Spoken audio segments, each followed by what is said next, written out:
நடப்பட்டன. சென்னை வடக்கு மாவட்ட செயலாளர் மாதவரம் சுதர்சனம், மாநில சட்டத்துறை செயலாளர் கிரிராஜன் ஆகியோர் கலந்து கொண்டு நிகழ்ச்சியை தொடங்கி வைத்தனர். முத்தமிழறிஞர் கழக தலைவர் கலைஞர் அவர்களின் 92வது பிறந்த நாள் விழாவை முன்னிட்டு இங்கே மலர் நடு விழா நடைபெற்றுக் கொண்டிருக்கின்றது.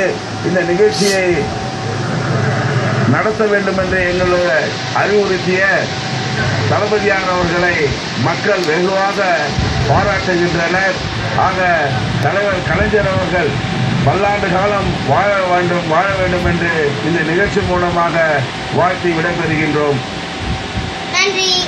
சென்னை வடக்கு மாவட்ட துணை செயலாளர் இளைய அருணா முன்னிலை வகித்த இந்த நிகழ்ச்சியில் சட்ட திருத்த குழு உறுப்பினர் நா. மனோகரன், மாவட்ட இளைஞரணி அமைப்பாளர் ஜே. எபினேசர் உள்ளிட்ட பலர் கலந்து கொண்டனர். தற்போது ஒரு